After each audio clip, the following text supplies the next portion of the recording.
Isaiah 41 from the Net Bible. The Lord challenges the nations. Listen to me in silence, you coastlands. Let the nations find renewed strength. Let them approach and then speak. Let us come together for debate. Who stirs up this one from the east? Who officially commissions him for service? He hands nations over to him and enables him to subdue kings. He makes them like dust with his sword, like wind-blown straw with his bow. He pursues them and passes by unharmed. He advances with great speed. Who acts and carries out decrees? Who summons the successive generations from the beginning? I, the Lord, am present at the very beginning and at the very end. I am the one. The coastlands see and are afraid. The whole earth trembles. They approach and come. They help one another. One says to the other, "Be strong." The craftsman encourages the metalsmith. The one who wields the hammer encourages the one who pounds on the anvil. He approves the quality of the welding and nails it down so it won't fall over. The Lord encourages his people.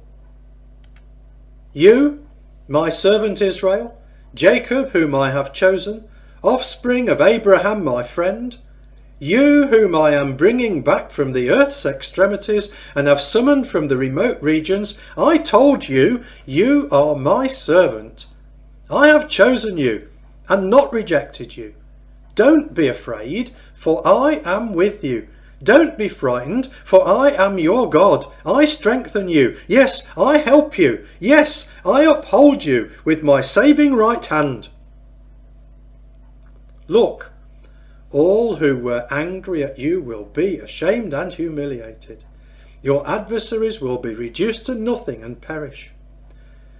When you will look for your opponents, you will not find them. Your enemies will be reduced to absolutely nothing. For I am the Lord your God, the one who takes hold of your right hand, who says to you, "Don't be afraid, I'm helping you." Don't be afraid, despised, insignificant Jacob, men of Israel. I am helping you, says the Lord, your protector, the Holy One of Israel.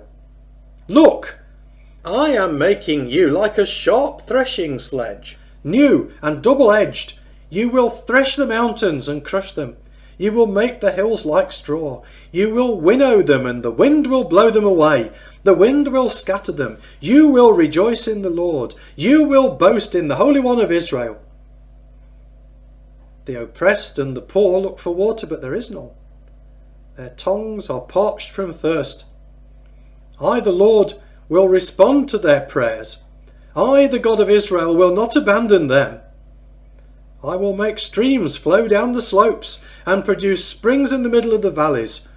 I will turn the desert into a pool of water and the arid land into springs. I will make cedars, acacias, myrtles and olive trees grow in the wilderness. I will make evergreens, firs and cypresses grow together in the desert.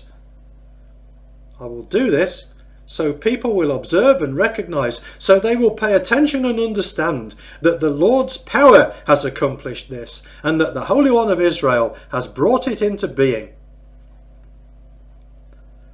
The Lord challenges the pagan gods.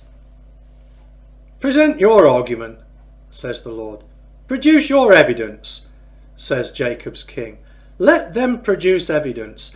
Let them tell us what will happen. Tell us about your earlier predictive oracles, so we may examine them and see how they were fulfilled. Or decree for us some future events. Predict how future events will turn out, so we might know you are gods. Yes, do something good or bad, so we might be frightened and in awe. Look, you are nothing, and your accomplishments are non-existent. The one who chooses to worship you is disgusting. I have stirred up one out of the north, and he advances, one from the eastern horizon, who prays in my name. He steps on rulers as if they were clay, like a potter treading the clay. Who decreed this from the beginning, so we could know? Who announced it ahead of time, so we could say, "He's correct"? Indeed, none of them decreed it. Indeed, none of them announced it. Indeed, no one heard you say anything. I first decreed to Zion, look, here's what will happen. I sent a herald to Jerusalem. I look, but there is no one among them. There is no one who serves as an adviser, that I might ask questions and receive answers. Look, all of them are nothing. Their accomplishments are non-existent. Their metal images lack any real substance.